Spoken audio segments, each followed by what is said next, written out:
اس تعلیم کو ہم جو ہے وہ منظم طور پر جو ہے وہ عام کریں گے، میڈیا کے ذریعے اور واٹس ایپ کے ذریعے، یوٹیوب کے ذریعے ہم ان تمام اعتراضات کے جوابات دیں گے انشاءاللہ جو آج نرسنگانند اور وسیم رضوی جیسے افراد کی طرف سے پیغمبر اسلام اور اہل اسلام کے اوپر جو ہے وہ کیے جا رہے ہیں انشاءاللہ۔ اور دوسری طرف اہل سنت پر بھی جو ہے وہ یلغار ہے۔ سوشل میڈیا پر اور یوٹیوب پر باقاعدہ ایک جنگ جاری ہے اہل حق کی اور اہل باطل کی۔ جو نئے نئے فرقے ہیں جن کا ماضی میں کوئی وجود نہیں تھا، کوئی وجود نہیں تھا، 2 صدی قبل تک ان کا کوئی وجود نہیں تھا، آج وہ بھی اپنے آپ کو حق پر کہہ رہے ہیں اور وہ اہل سنت کا رد کر رہے ہیں۔ اس طرح کے بے شمار فتنے ہیں، بے شمار افراد ہیں جو اٹیک کر رہے ہیں اہل سنت و جماعت پر، ہمارے عقائد پر، ہمارے نظریات پر، ہماری جماعت پر۔ اسی میں سے ایک پاکستان کا محمد علی مرزا ہے۔ یہ کوئی عالم دین نہیں ہے اور اس نے کوئی درس نظامی کی تعلیم بھی حاصل نہیں کی ہے، اردو خواں ہے، صرف اردو کی چند کتابوں کا ترجمہ لے کے بیٹھ گیا ہے، قرآن اور حدیث کی زبان بھی نہیں جانتا ہے، لیکن یہ بیٹھ کر اہل سنت کے اوپر اعتراضات کر رہا ہے۔ کبھی علم غیب کے اوپر اعتراض کر رہا ہے، کبھی حاضر و ناظر کے اوپر اعتراض کر رہا ہے، کبھی توسل کے اوپر اعتراض کر رہا ہے، کبھی حیات النبی کے اوپر اعتراض کر رہا ہے، کبھی استغاثے کے اوپر اعتراض کر رہا ہے، کبھی نداء یا رسول اللہ پر اعتراض کر رہا ہے، کبھی اہل سنت و جماعت کے معمولات پر اعتراض کر رہا ہے۔ حال یہ ہے اعتراض کا کہ علامہ جلال الدین سیوطی جیسی عظیم شخصیت کو بھی یہ نہیں چھوڑتا ہے۔ امام احمد رضا کے اوپر اعتراضات، بہت سارے بزرگوں کے اوپر اعتراضات، غریب نواز اور داتا علی حجویری جیسی شخصیتوں کو تو ایسا کہتا ہے کون بزرگ، کون بزرگ، اس طرح سے معاذ اللہ وہ لب و لہجہ استعمال کر رہا ہے اکابرین امت کے بارے میں۔ تو مرزا ایک بہت بڑا فتنہ بن گیا ہے اور اب اس کے فتنے کا جواب انشاءاللہ العزیز ہم دیں گے۔ اہل سنت اطمینان رکھیں، مرزا کے ہر اعتراض کا جواب دیا جائے گا۔ علم غیب، حاضر و ناظر، وسیلہ، استعانت، استغاثہ، نداء یا رسول اللہ، حیات النبی، مقام مصطفیٰ، ان تمام عقائد کا ثبوت قرآن اور حدیث سے دیا جائے گا انشاءاللہ۔ ہمارا کوئی بھی عقیدہ قرآن اور سنت کے خلاف نہیں ہے، ہر عقیدہ قرآن اور سنت سے ثابت ہے، اور جو آج ہمارا عقیدہ ہے وہی صحابہ کا تھا، تابعین کا تھا، تبع تابعین کا تھا اور اسلاف کا تھا۔ انشاءاللہ العزیز ہم اس بات کو جو ہے وہ پروف کریں گے۔ مرزا کا حال یہ ہے کہ وہ اپنے آپ کو حق پر جو ہے وہ ثابت کر رہا ہے کہ ہر فرقے میں جو ہے وہ خرابیاں ہیں، یہ دیکھیے یہ ساری خرابیاں ہیں، اور اسی ضمن میں وہ اہل سنت کے اوپر حملے کر رہا ہے۔ میں یہ کہتا ہوں کہ حق والی جماعت وہ ہے جو رسول اللہ کے زمانے سے لے کر آج تک چلی آ رہی ہے۔ رحمت عالم صلی اللہ علیہ وسلم نے صاف طور پہ فرمایا تفترق امتی علی 73 ملہ کلہم فی النار الا ملۃ واحدہ۔ حضور علیہ الصلوۃ والسلام نے فرمایا کہ میری امت عنقریب 73 فرقوں میں بڑھ جائے گی، کلہم فی النار، سب کے سب جہنم میں جائیں گے، الا ملۃ واحدہ، ایک کو چھوڑ کر۔ صحابہ نے فوراً پوچھا کہ یا رسول اللہ وہ جو جنت میں جانے والی جماعت ہے وہ کون سی ہے؟ قال ما انا علیہ واصحابی، جس پر میں ہوں اور میرے صحابہ ہیں۔ پتہ یہ چلا کہ جو رسول حق والی جو جماعت ہے، فرقہ ناجیہ ہے، نجات یافتہ جو جماعت ہے، وہ حضور علیہ الصلوۃ والسلام کے دور سے چلی آ رہی ہے۔ حدیث پاک میں اسی جماعت کو سواد اعظم سے بھی جو ہے وہ تعبیر کیا گیا ہے، اور حضور علیہ الصلوۃ والسلام نے صاف طور پہ فرما دیا ہے کہ میری امت گمراہی پہ کبھی جمع نہیں ہوگی۔ یہ جو فرقہ ہے فرقہ ناجیہ، 73 میں ایک فرقہ ما انا علیہ واصحابی والے، یہ کوئی نیا فرقہ نہیں ہے، یہ 14 صدی سے چلا آ رہا ہے، دور رسالت سے چلا آ رہا ہے۔ آج اگر کوئی یہ کہتا ہے کہ میں حق پر ہوں، ما انا علیہ واصحابی والے ہم ہیں، تو اسے اس بات کو ثابت کرنا ہوگا کہ اس کی کڑیاں 14 صدیوں سے جو ہے وہ جڑی ہوئی ہیں. لیکن اس وقت اہل سنت ہمارے علاوہ جتنے فرقے ہیں یہ سب نئے ہیں، ان کا کوئی تعلق ما انا علیہ و اصحابی سے نہیں ہے. یہ ماضی میں اپنا وجود ثابت نہیں کر سکتے ہیں. ان کا حال یہ ہے کہ 2 صدی قبل نہ ان کا وجود نظر آئے گا، نہ ان کے علماء نظر آئیں گے، نہ ان کی مساجد نظر آئے گی، نہ ان کے مدارس نظر آئیں گے، نہ ان کے مشائخ نظر آئیں گے، نہ ان کے فقہا نظر آئیں گے. کوئی کچھ 14 صدیوں میں ان کا کوئی اثاثہ آپ کو کہیں نظر نہیں آئے گا. اور ہمارا حال یہ ہے کہ اس دور سے لے کر آج تک یہ جو سواد اعظم جماعت ہے جس پر اللہ کا دست قدرت ہے وہ ہماری جماعت ہے. اب مرزا جیسے لوگوں کو ہم بتانا چاہیں گے کہ ہمارا کوئی عقیدہ قرآن و سنت کی تائید کے بغیر نہیں ہے. اب ہم دلائل کے ذریعے جو ہے وہ اس بات کو ثابت کریں گے اور دنیا کو بتائیں گے کہ مرزا جیسے لوگ تمہیں گمراہ کر رہے ہیں. مرزا کو میں پوچھنا چاہتا ہوں کہ مانا علیہ و اصحابی والے تم ایک تنہا آدمی ہو. تم تو خود دعویٰ کر رہے ہو کہ میں پہلے جو ہے وہ سنی تھا. تمہارے باپ بھی سنی رہے ہوں گے، دادا بھی سنی رہے ہوں گے، پر دادا بھی سنی رہے ہوں گے. یہی حال دیوبندیوں کا ہے، یہی حال سلفیوں کا ہے. جتنے دیوبندی ہیں، جتنے سلفی ہیں، یہ سب سنی تھے پہلے، بعد میں کنورٹ ہوئے ہیں. لیکن سنی کنورٹڈ نہیں ہے. ہم جو ہے وہ 14 صدیوں سے جو ہے وہ اپنی اصل کے ساتھ چلے آ رہے ہیں. ہمارا وجود ہر دور میں رہا ہے، ہر صدی میں رہا ہے. 14 صدیوں میں علماء ہمارے رہے ہیں، فقہا ہمارے رہے ہیں، صوفیہ ہمارے رہے ہیں، مساجد ہماری رہی ہیں اور مدارس ہمارے رہے ہیں. سب کچھ ہمارا تھا. آج بھی جو ہے وہ اہل سنت ہم ہیں. لیکن یہ نئے نئے فرقے جو ہے وہ پیدا ہو جاتے ہیں اور سیاہ ستہ کا ترجمہ لے کے بیٹھ جاتے ہیں اور اس سے لوگوں کو گمراہ کرنا شروع کر دیتے ہیں اور یہ دعویٰ کرتے ہیں کہ میں جو کہہ رہا ہوں وہ حدیث سے ثابت ہے، باقی کسی کا عقیدہ حدیث سے ثابت نہیں ہے. یہ تاثر دیا جا رہا ہے، اس طرح سے گمراہ کیا جا رہا ہے. لیکن انشاءاللہ اب ان کی حقیقت لوگوں کو بتائی جائے گی کہ یہ کس طرح سے گمراہ کر رہے ہیں. یاد رہے کہ ہر شخص جو قرآن اور حدیث پیش کرے اس سے متاثر ہو جانے کی ضرورت نہیں ہے. یہ کہ حضور نے جو فرمایا کہ 72 فرقے جو فرقہ ناجیہ کے علاوہ ہوں گے، وہ کوئی ایک بھی فرقہ ایسا نہیں ہوگا جو یہ کہے گا کہ ہمارا یہ عقیدہ ہے، یہ نہ قرآن سے ثابت ہے نہ حدیثوں سے ثابت ہے. ہر ایک کا دعویٰ یہ رہے گا کہ ہمارا یہ جو عقیدہ ہے یہ قرآن اور حدیث سے ثابت ہے. حتیٰ کہ خارجی فرقہ جو حضرت علی رضی اللہ تعالیٰ عنہ کے دور میں پیدا ہوا، وہ بھی قرآن عظیم کی ایک آیت پیش کرتا تھا، ان الحکم الا للہ، کہ اللہ کے سوا کسی کا حکم نہیں ہے. اور علی تم جو ہے وہ اپنا حکم چلا رہے ہو. شرک کیا جا رہا ہے. تحکیم کے مسئلے کو جو ہے انہوں نے شرک قرار دیا. حضرت علی کو جو ہے وہ اس کی بنیاد پر مشرک قرار دیا. اور حضرت علی نے ان کے بارے میں یہ فرمایا کہ قرآن کی جو آیت پڑھ رہے ہیں نا کہ بات تو ان کی حق ہے، لیکن اس حق بات سے یہ جو مطلب نکال رہے ہیں وہ باطل ہے. یہی حال مرزا جیسے لوگوں کا ہے کہ وہ قرآن اور حدیث لے کے بیٹھے ہیں. لوگ سمجھ رہے ہیں کہ وہ تو قرآن کا حوالہ دے رہا ہے، وہ تو بخاری کا حوالہ دے رہا ہے، وہ تو مسلم کا حوالہ دے رہا ہے، وہ تو سیاہ ستہ کا حوالہ دے رہا ہے. لیکن ان حدیثوں سے یہ گمراہ کر رہا ہے لوگوں کو. یہ خود ان باتوں کو جو ہے وہ سمجھنے سے قاصر ہے. میں آپ کو ایک مثال دینا چاہوں گا کہ لوگ کس طرح سے قرآن اور حدیث سے گمراہ کرتے ہیں. آج مرزا جیسے لوگ یہ کہہ رہے ہیں کہ حضور علیہ الصلوۃ والسلام کو علم غیب نہیں ہے. اس لیے نہیں ہے کہ حضور علیہ الصلوۃ والسلام نے یہاں خاموشی اختیار کی، یہاں ایسا کیا، وہاں ویسا کیا، اتنا بڑا حادثہ ہو گیا. کیوں ہوا حادثہ؟ اگر حضور کو علم غیب ہوتا تو یہ حادثہ نہیں ہوتا. وہ مثالیں پیش کرتے ہیں نا کہ ام المومنین حضرت عائشہ صدیقہ کا ہار گم ہو گیا تو حضور کو پتہ ہی نہیں تھا، تلاش رہے تھے صحابہ، آپ نے جو ہے وہ ان کو نہیں روکا. علم غیب ہوتا تو بتا دیتے کہ وہاں ہے ہار. ام المومنین کے اوپر جو ہے وہ تہمت لگی، الزام لگا، آپ خاموش رہے، آپ نے کوئی صفائی نہیں دی، 1 مہینے تک خاموش رہے.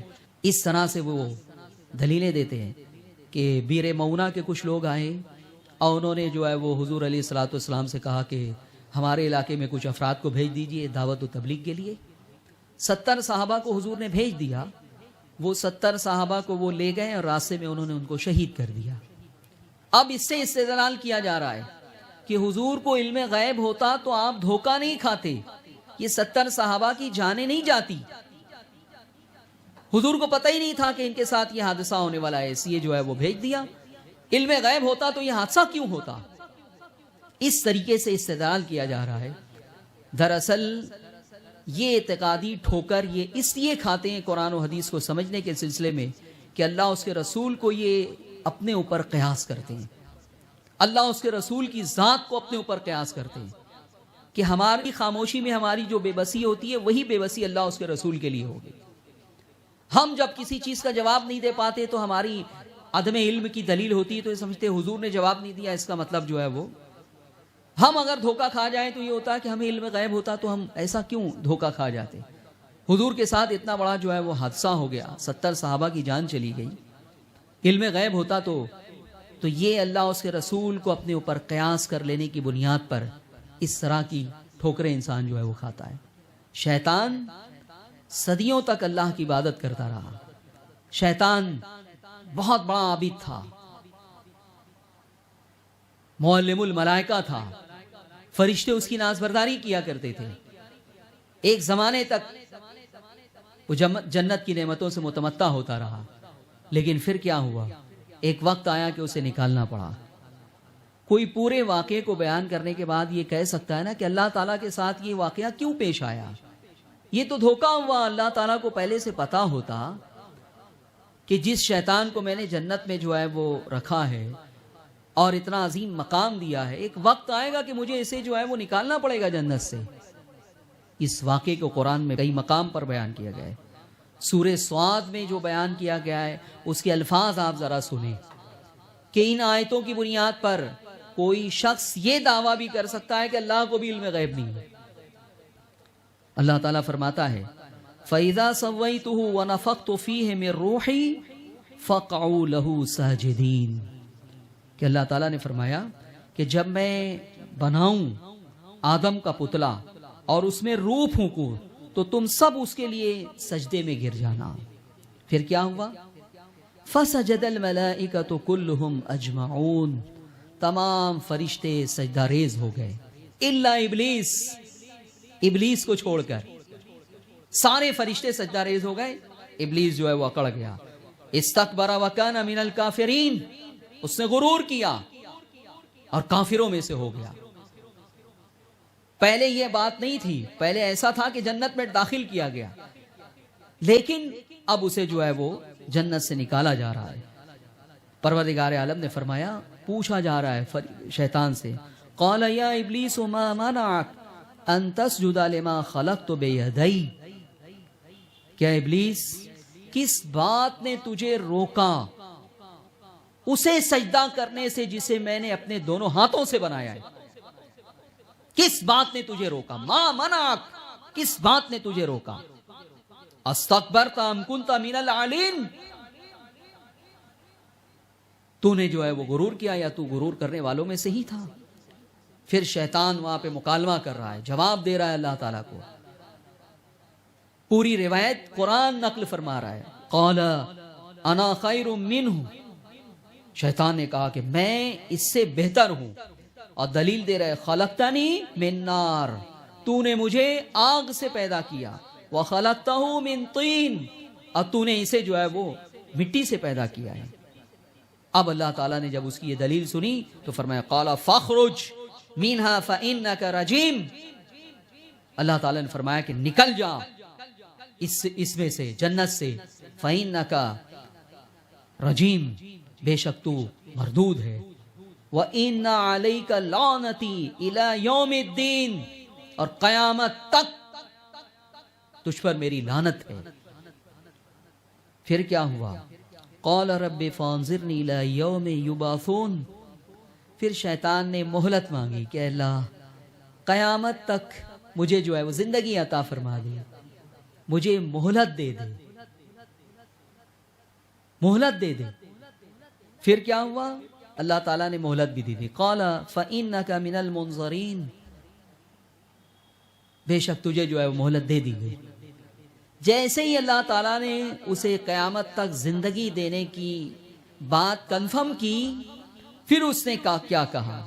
اس نے کہا قال فبعزتک لأغوینہم اجمعین، اب میں تیرے بندوں کو گمراہ کروں گا، اب میں تیرے بندوں کو گمراہ کروں گا۔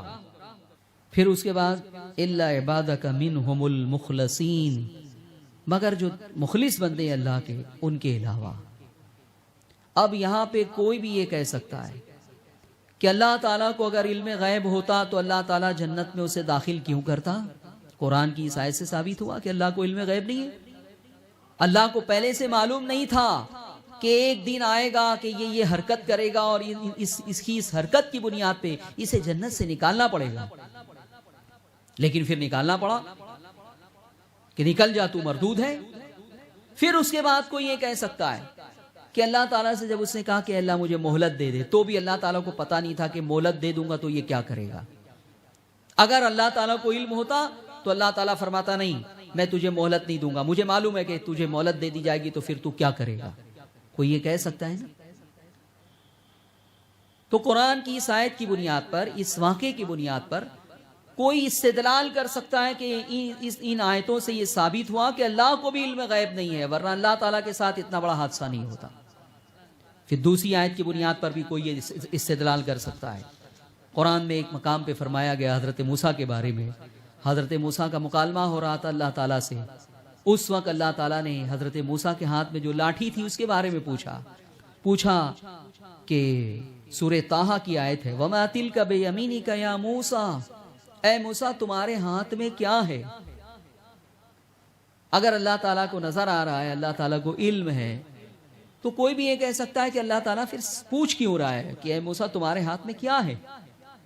پھر حضرت موسیٰ بھی اس بات کو کلیئر نہیں کرتے کہ اللہ تو علیم و خبیر ہے، تو عالم الغیب و شہادہ ہے، تو ما فی الصدور کا بھی علم رکھتا ہے، تو مجھ سے کیوں پوچھ رہا ہے کہ میرے ہاتھ میں کیا ہے؟ حضرت موسیٰ کہتے ہیں قال ہی عصایا اتوکا علیہا واہش بہا علی غنمی، کہ اللہ یہ میری جو ہے وہ لاٹھی ہے، میں اس پر ٹیک کے چلتا ہوں، اور اس کے بعد اہش بہا علی غنمی، اپنی بکریوں کے لیے پتیاں جھاڑ لیا کرتا ہوں۔ حضرت موسیٰ جو ہے وہ ایک انفارمیشن گویا دے رہے ہیں۔ اللہ تعالیٰ نے پوچھ لیا کیا ہے تو وہ بھی بتا دیا اور اس کا پرپس بھی بتا رہے ہیں۔ کوئی اس آیت مبارکہ کی بنیاد پر جو اللہ کا منکر ہے، دہریہ ہے، وہ یہ سوال کر سکتا ہے کہ اگر اللہ تعالیٰ کو علم ہوتا تو اللہ تعالیٰ یہ سوال کیوں کرتا؟ جیسے آج منکرین علم غیب مصطفیٰ کر رہے ہیں کہ حضور نے یہ سوال کیا، اس کا مطلب علم نہیں تھا، حضور کے ساتھ یہ حادثہ پیش آیا، اس کا مطلب علم غیب نہیں تھا، حضور نے لوگوں کو سے یہ پوچھا، اس کا مطلب علم غیب نہیں تھا۔ میرے عزیزوں اور میرے دوستوں، اس طرح سے قرآن کی آیتوں سے اور حدیثیں بھی ہیں جس سے کوئی علم غیب، اللہ تعالیٰ کے علم غیب کا انکار کر سکتا ہے۔ مسلم شریف کتاب الذکر کی حدیث ہے، حدیث نمبر 2690۔ امام مسلم اس حدیث کو لائے ہیں کہ اللہ تعالیٰ کے کچھ فرشتے ہیں جو ایسی محفل کی تلاش میں رہتے ہیں جہاں اللہ کا ذکر ہو رہا ہو۔ جب دنیا کے کسی گوشے میں وہ ایسی نشست کو پا لیتے ہیں تو وہاں جا کر شریک ہو جاتے ہیں۔ جب وہ محفل ختم ہوتی ہے تو وہ آسمان دنیا کی طرف جاتے ہیں۔ پھر اللہ تعالیٰ ان سے پوچھتا ہے من این جئتم، تم کہاں سے آئے، تم کہاں سے آ رہے ہو؟ یہ جو اللہ تعالیٰ نے فرشتوں سے سوال کیا، کیا اس کی بنیاد پہ کوئی یہ استدلال نہیں کر سکتا ہے کہ اللہ تعالیٰ کو پتا ہوتا تو پوچھتا کیوں کہ کہاں سے آ رہے ہو؟ پھر فرشتے بھی یہ نہیں کہتے کہ اللہ تو سب کچھ جانتا ہے، تو کیوں پوچھ رہا ہے، تو جانتا ہے ہم کہاں تھے، کہاں سے آ رہے ہیں۔ فرشتے بھی کہتے ہیں کہ اللہ ہم دنیا میں ایک مجلس میں گئے تھے جہاں لوگ تیرے بندے تیرا ذکر کر رہے تھے۔ پھر اللہ تعالیٰ سوال کرتا ہے وہ بندے وہ کس چیز کا سوال کر رہے تھے؟ تو فرشتے کہتے ہیں اللہ وہ جنت کا سوال کر رہے تھے۔ کیا انہوں نے جنت کو دیکھا ہے؟ نہیں۔ پھر اللہ تعالیٰ فرشتوں سے سوال کرتا ہے کہ میرے بندے کس چیز سے پناہ مانگ رہے تھے؟ تو فرشتے کہتے ہیں کہ اللہ وہ لوگ جہنم سے پناہ مانگ رہے تھے۔ کیا انہوں نے جہنم کو دیکھا ہے؟ نہیں ہے اللہ، جہنم کو انہوں نے نہیں دیکھا ہے۔ بغیر دیکھے جنت کو وہ جنت کا سوال کر رہے تھے، بغیر دیکھے جہنم کو وہ جہنم سے بچنے کی آرزو کر رہے تھے۔ پھر اللہ تعالیٰ فرماتا ہے کہ فرشتوں تم گواہ رہنا، میں نے ان تمام بندوں کو بخش دیا، پھر فرشتے ایک پوائنٹ اور کلیئر کرواتے ہیں، وہ بھی حدیث میں ہے. اسی حدیث میں ہے کہ فرشتے یہ کہتے ہیں کہ اللہ، اس محفل میں ایک شخص آیا تھا، وہ ذکر اللہ کے لیے نہیں آیا تھا، وہ اپنے کسی دوسرے کام کے لیے آیا تھا، تو اس کے بارے میں پھر کیا حکم ہے؟ تو اللہ تعالیٰ فرماتا ہے کہ جاؤ، میں نے اسے بھی بخش دیا. یہ اتنے سارے سوال جواب جو ہو رہے ہیں، اس کی بنیاد پر کوئی اسلام کا دشمن یہ اعتراض کر سکتا ہے کہ اگر اللہ تعالیٰ کو علم غیب ہوتا تو اللہ تعالیٰ فرشتوں سے کیوں پوچھتا مین اینا جے تم کہاں سے آئے؟ یہ ساری کیفیت جو ایک مجلس کی فرشتے بیان کر رہے ہیں اللہ کے سوال کرنے پر، اس کی بنیاد پر کوئی استدلال کر سکتا ہے کہ اگر اللہ تعالیٰ کو علم غیب ہوتا تو یہ سب نہیں ہوتا. یہ مسلم شریف کی حدیث ہے. تو لوگ اس طرح سے قرآن اور حدیث سے استدلال کر رہے ہیں نبی اکرم صلی اللہ علیہ وسلم کی ذات کے بارے میں، اور گمراہ ہو رہے ہیں. یضل بہ کثیرا ویہدی بہ کثیرا.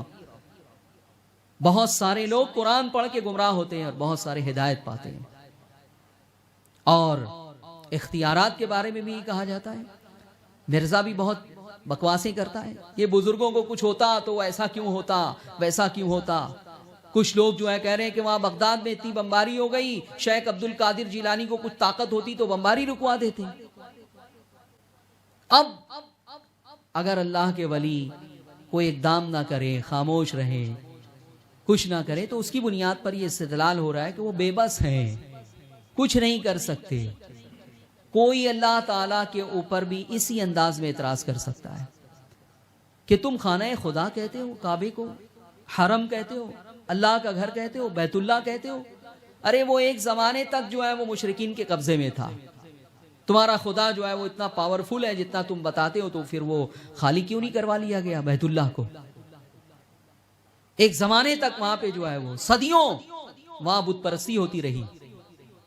اللہ کی عبادت کے علاوہ بتوں کی عبادت ہو رہی تھی، اصنام پرستی ہو رہی تھی. کیوں نہیں جو ہے وہ اللہ تعالیٰ نے خالی کروا لیا حرم؟ اس کا مطلب اللہ کو کوئی پاور نہیں ہے، کوئی طاقت نہیں ہے، کوئی استدلال کر سکتا ہے؟ وہ کہے گا قرآن میں تم واقعہ بیان کرتے ہو کہ ابرہہ جب آیا تو اللہ تعالیٰ نے جو ہے وہ ان کے اوپر عذاب نازل کیا اور انہیں جو ہے وہ تباہ اور برباد کر دیا گیا، وہ کعبے کے اوپر حملہ نہیں کر سکے. ارے وہ جو کعبے میں گھسے ہوئے تھے ان کو اللہ تعالیٰ نے کیوں نہیں نکال دیا؟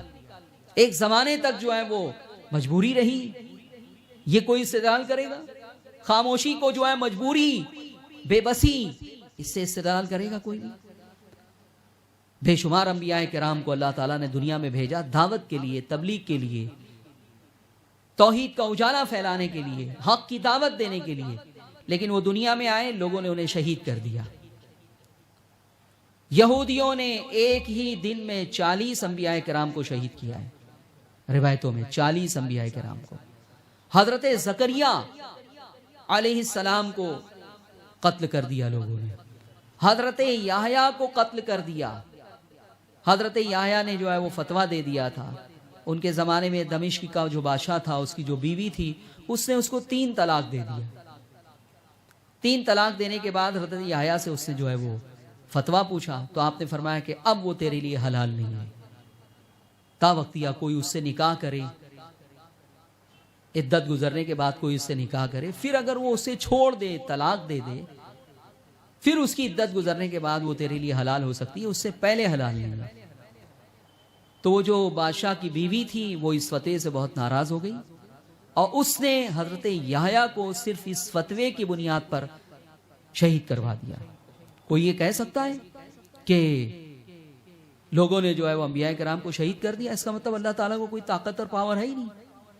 اللہ نے ایک مشن کے تحت کسی کو بھیجا اور اس کی حفاظت بھی اللہ تعالیٰ نہیں کر سکا. تو اس طرح کی روایتوں کی بنیاد پر اگر ہم اللہ اور اس کے رسول کو اپنی ذات پر قیاس کرنے لگیں گے تو اسی طرح سے جو ہے وہ قرآن و سنت کو پڑھیں گے اور ٹھوکریں کھائیں گے. اور یہی ہو رہا ہے، مرزا یہی کر رہا ہے. تو اہل سنت و جماعت اطمینان رکھیں، اب انشاءاللہ اسلام پر اٹھنے والی ہر آواز کا جواب دیا جائے گا، اسلام پر کیے جانے والے ہر اعتراض کا جواب دیا جائے گا، اہل سنت کے عقائد پر کیے جانے والے ہر اعتراض کا جواب دیا جائے گا. اور ہم قرآن سے ثابت کریں گے اپنا عقیدہ، بخاری سے ثابت کریں گے، مسلم سے ثابت کریں گے